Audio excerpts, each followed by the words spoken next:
Existe um conselho perigoso que você escuta o tempo todo. Depende só de você. Não, não é verdade. Não depende só de você. Muitas pessoas não fracassam por falta de competência. Não fracassam por falta de esforço e dedicação. Elas fracassam por amor. Eu sei que isso parece ilógico, porque nós fomos treinados a pensar de forma individual. Minha vida é minha. Minhas escolhas são só minhas. Meu sucesso depende apenas do meu esforço. Eu decido a minha vida, eu sou o dono do meu destino. Mas essa forma de pensar, do ponto de vista evolutivo, é uma ilusão. Nós não somos seres tão individuais assim, nós somos seres tribais. E isso que eu estou falando não é uma filosofia, é biologia. O Homo sapiens não sobreviveu porque ele era o mais forte, não porque ele era o mais rápido, não foi o que tinha os maiores dentes entre as espécies. Ele venceu, ele sobreviveu porque ele desenvolveu a capacidade de cooperar em larga escala. O best-seller Professor Yuval Harari, você provavelmente já deve tê-lo lido, chama isso de revolução cognitiva. E isso aconteceu há aproximadamente 70 mil anos. O nosso grande salto foi a capacidade de criar ficções compartilhadas, mitos, narrativas, histórias, símbolos, que permitiram que milhares de indivíduos que viviam soltos, isolados, começassem a cooperar como se eles fossem um só corpo. É isso que deu origem às religiões, aos clãs, às nações. Tudo isso nasce da capacidade simbólica que nós temos de acreditar juntos em alguma coisa, de construir laços de confiança. Quer ver? Faz um teste agora. Você tem conta bancária? Provavelmente sim. Por que você acredita que ele vai cuidar? Porque você confia. Simples assim. Você confia nele e confia que se ele fizer algo errado com seu dinheiro, você tem instituições em que você também confia para buscar o seu direito. É baseado exclusivamente em confiança. É algo invisível também que te faz confiar nas instituições. E aqui está um ponto muito importante para o nosso tema. Durante a maior parte da história humana, ser excluído de um grupo significava a morte. Mas por que isso? Porque sem o clã você não tinha proteção contra predadores, você não tinha divisão de tarefas, você não tinha transmissão de conhecimento. Sem o grupo, você não tinha chance real de sobrevivência. Durante centenas de milhares de anos, sobreviver dependia de permanecer dentro do grupo, de desenvolver confiança no grupo. O sistema nervoso humano foi sendo moldado sob essa ameaça constante. Ser excluído de um clã não significava tristeza, significava morte. Então, pertencer era sobreviver, ser excluído era morrer. Isso ficou gravado em nossa memória mais antiga. Então, quando eu digo que alguém pode fracassar para continuar pertencendo, isso não é uma invenção, é biologia, biologia evolutiva. Pertencer não era uma escolha emocional, era uma condição biológica de sobrevivência. Eu sou Ana Garlett, sou especialista em inteligência sistêmica e toda semana trago aqui um conteúdo novo que busca revelar pontos cegos sobre o que pode travar sua vida e o seu negócio. Por isso, antes de mais nada, se inscreva aqui no canal para não perder mais nenhum episódio e ser avisado a cada novo conteúdo. Além disso, quando você curte, quando você se inscreve, você sinaliza aqui para a plataforma a importância desse conteúdo e nos ajuda a chegar a mais pessoas. É uma forma equilibrada de trocarmos. Você recebe mais conteúdo e nós chegamos a mais lares e pessoas que precisam desse conhecimento. Uma coisa que você precisa internalizar: o inconsciente sistêmico ele não funciona por lógica, ele funciona por padrão. Antes de nós sermos livres, nós somos leais e sentimos a necessidade de pertencer ao nosso grupo. E qual é o grupo mais próximo de todos nós? A nossa família, claro. É dela que cada um de nós veio. A família é o nosso primeiro clã, o nosso primeiro território de sobrevivência emocional, de aprendizado também. Quando alguém do sistema familiar é excluído, esse inconsciente coletivo do grupo registra aquilo como ameaça ao pertencimento. Então, os seus membros reagem, mas não reagem como adultos racionais do século XXI. Não, não. Eles reagem como aquele Homo sapiens ancestral que pensa: se eu for diferente demais, posso ser excluído. Se eu me destacar demais, posso romper os vínculos. Se eu ultrapassar o meu grupo, eu posso ficar sozinho. Lembra, nós somos moldados por dezenas de milhares de anos de vida tribal. Nós não somos programados para a individualidade, nós somos programados para cooperação e pertencimento. Se você prestar atenção na sua história financeira, profissional, relacional, talvez você perceba que existem momentos em que você estava pronto para avançar e algo em você puxou o freio. E esse algo pode sim ter ligação com isso que eu estou falando, com a necessidade de pertencer e a lealdade ao seu clã familiar. Para você ter uma ideia, a exclusão social, ela ativa no nosso cérebro as mesmas áreas associadas à dor física. Ou seja, ser excluído dói, literalmente. Então, o nosso inconsciente prefere perder dinheiro, perder sucesso, perder crescimento, perder oportunidades, viver uma vida ruim, viver relacionamentos ruins, trabalhar muito mais do que precisa, a correr o risco de perder esse vínculo de pertencimento. Impressionante, não é? Na perspectiva sistêmica, alcançar o sucesso, o êxito, a saúde, a felicidade exige uma postura ativa. E sabe, é muito mais fácil ser infeliz e fracassado. Eu sei que você inicialmente pode até discordar, mas olha ao seu redor para você perceber. Ser feliz e bem-sucedido exige autorresponsabilidade pela própria vida. Exige fazer algo de bom com aquilo que nós somos e recebemos. Exige sair do padrão de repetição e escassez que fazia sentido no tempo dos nossos ancestrais, mas que já não se encaixa no mundo em que vivemos, onde tudo é cada vez mais abundante, pelo menos materialmente falando. E se você duvida disso, para pensar um pouco. A quantidade de dinheiro disponível hoje é muito maior do que nas décadas passadas. A própria invenção do papel moeda, ela permitiu que nós tivéssemos muito mais recursos e facilidade para adquirir aquilo que nós precisamos e colocou o mundo em um campo totalmente novo e abundante, diferente dos tempos do escambo, onde você precisava trocar coisas por coisas. Quer ver um exemplo bem esdrúxulo? Digamos que você tivesse feijão, você colheu feijão e alguém tinha um porco, mas você precisava trocar o seu feijão por tijolo, porque você estava fazendo uma casa, porém a única pessoa no vilarejo que aceitava feijão só poderia te dar um porco na troca. O que você faria? Aceitava o porco? Tentava encontrar alguém que tivesse tijolo e aceitasse o porco? Vocês conseguem imaginar como as coisas eram lentas? Dá um cansaço só de imaginar. Mas o escambo era assim, as trocas eram assim. Você já parou para pensar em como era o comércio naquele tempo? Agora compara com hoje. Hoje nós vivemos tempos muito mais abundantes e o fracasso, a vida em escassez, faz cada vez menos sentido.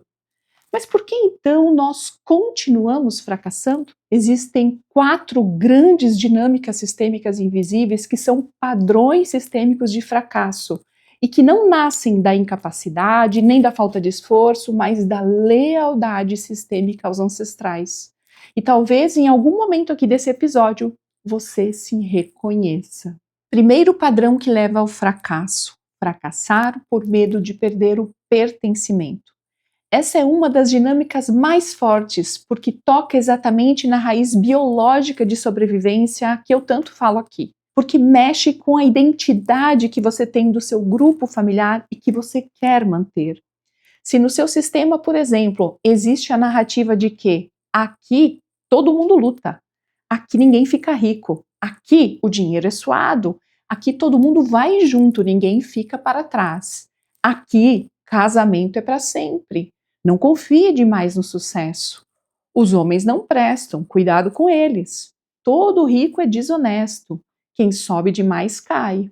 Então, nesses casos, crescer pode parecer traição, pode gerar uma sensação de afastamento e solidão. Lembra que a nossa memória ancestral foi construída durante 70 mil anos? Lembra que ficar sozinho para nós representava a morte? Eu já escutei dos meus clientes frases como: eu não sei, eu fico constrangido de ganhar mais dinheiro que o meu pai.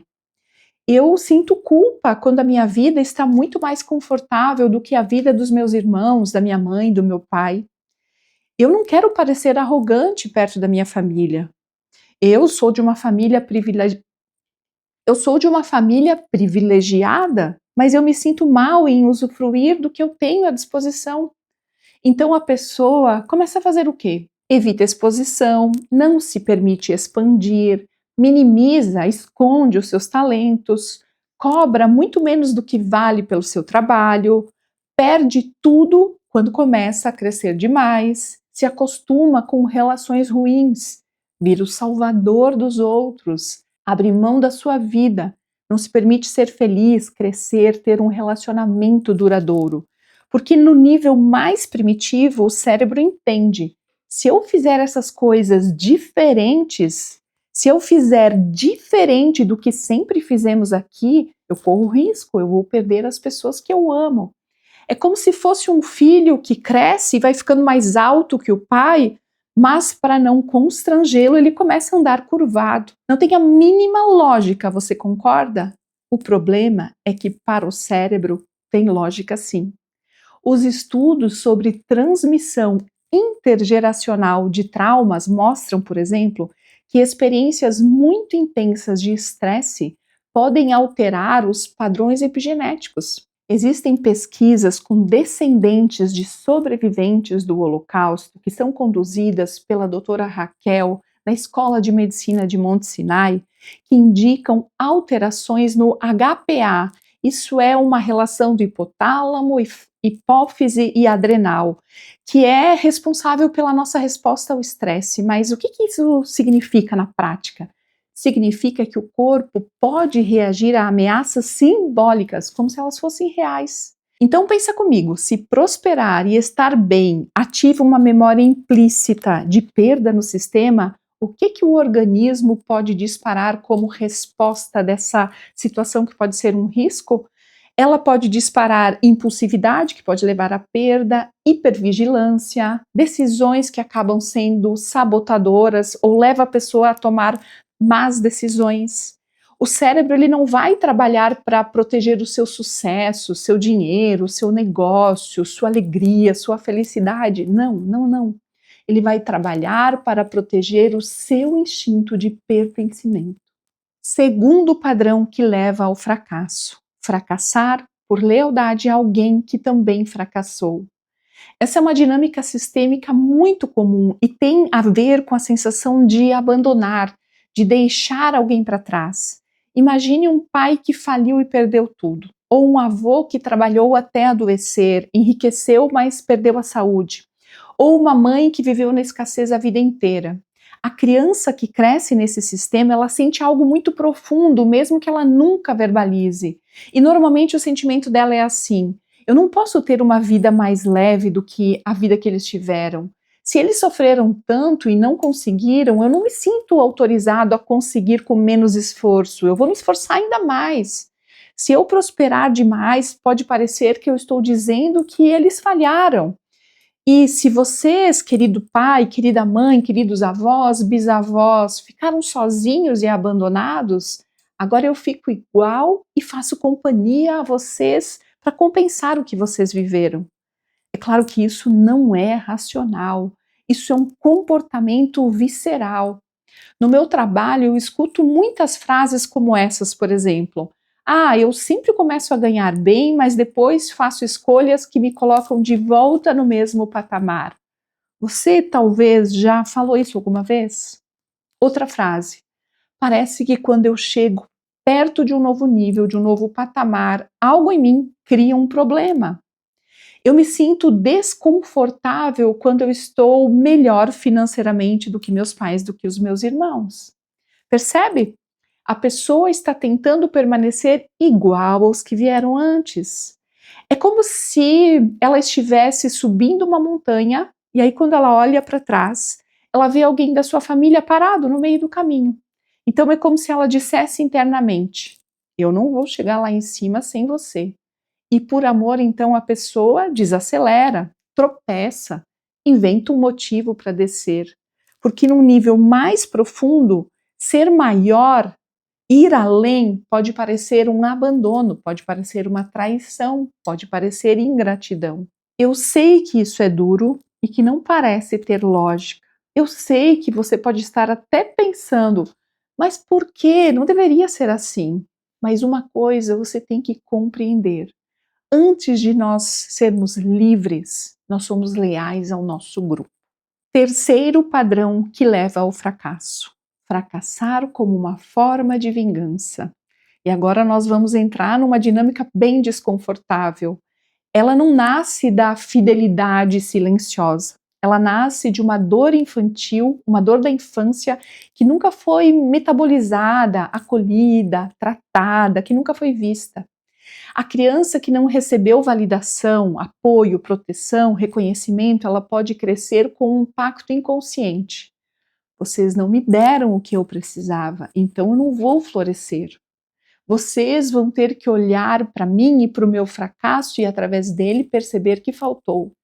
E é claro que essa frase não é consciente, ela não é dita em voz alta.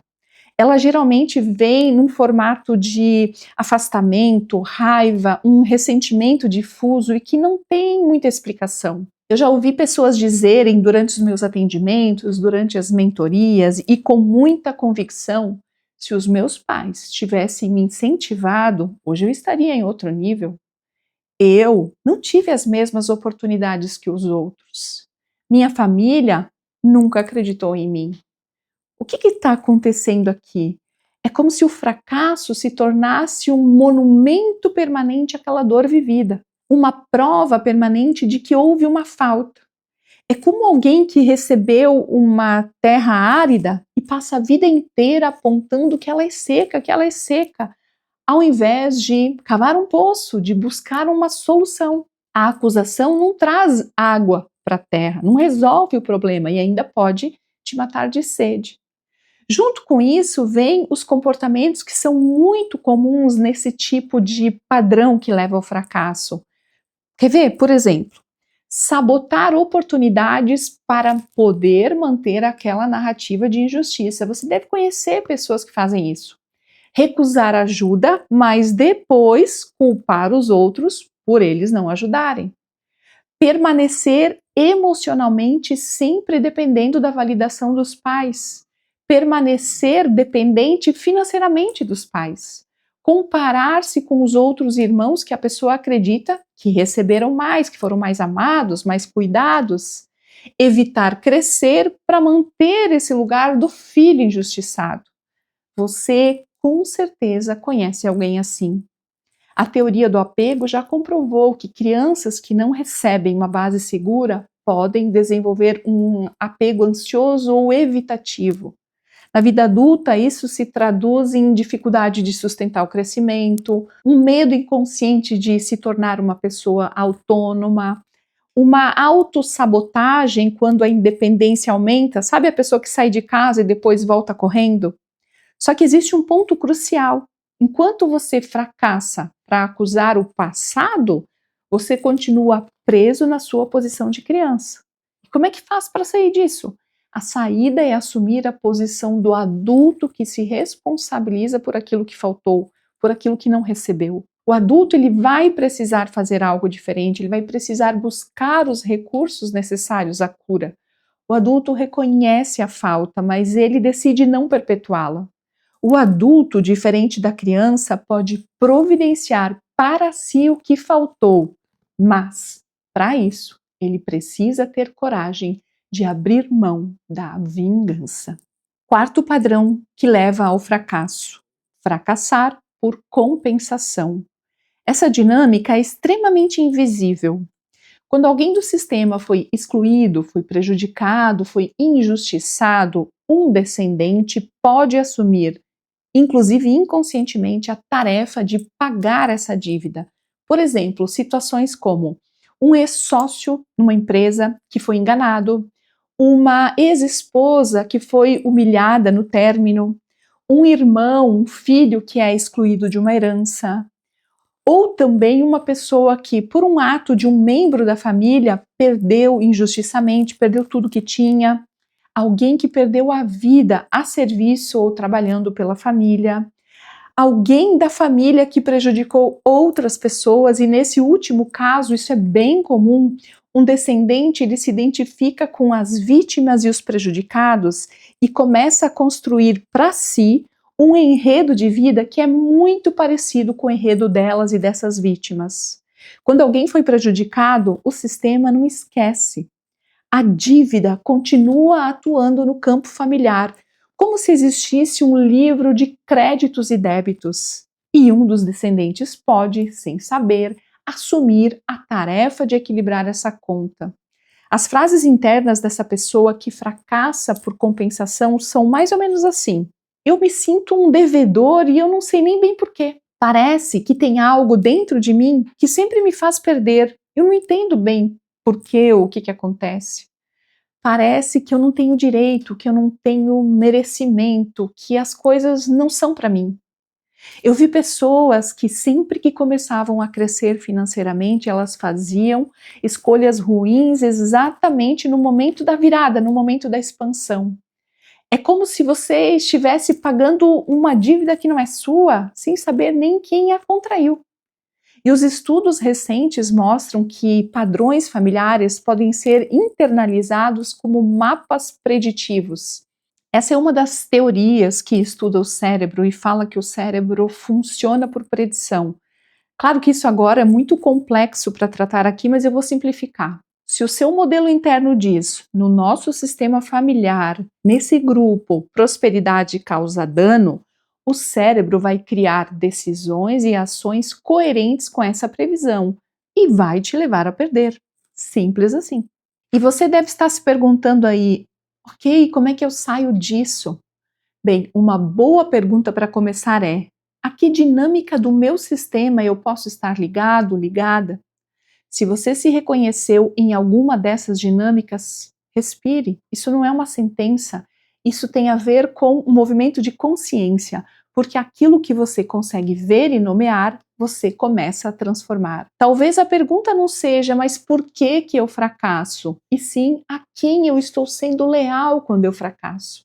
Se você observar, em todas essas dinâmicas existe um denominador comum: um amor cego mal direcionado, uma necessidade de pertencer que se coloca acima de tudo, um amor que é confundido com repetição, uma dor que é confundida com identidade, um pertencimento que é confundido com limitação.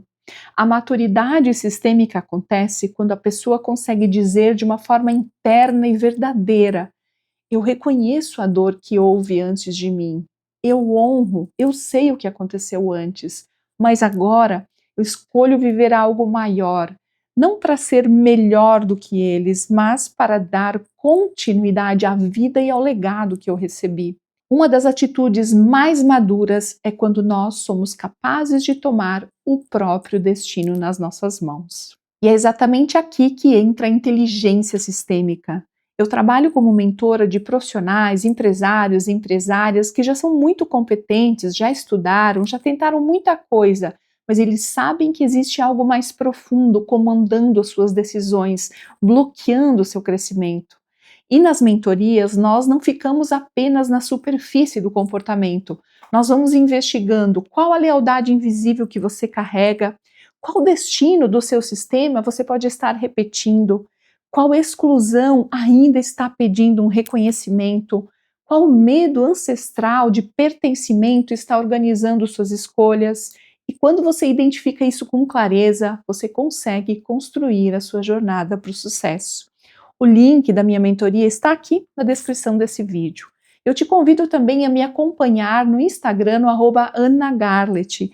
Lá eu aprofundo diariamente como a inteligência sistêmica se manifesta no dinheiro, na sociedade, nas empresas, nas famílias e nos relacionamentos. E deixa eu te lembrar de algo muito importante. A escolha de continuar repetindo ou de reorganizar a sua história, como sempre, é sua. E a gente se vê na semana que vem.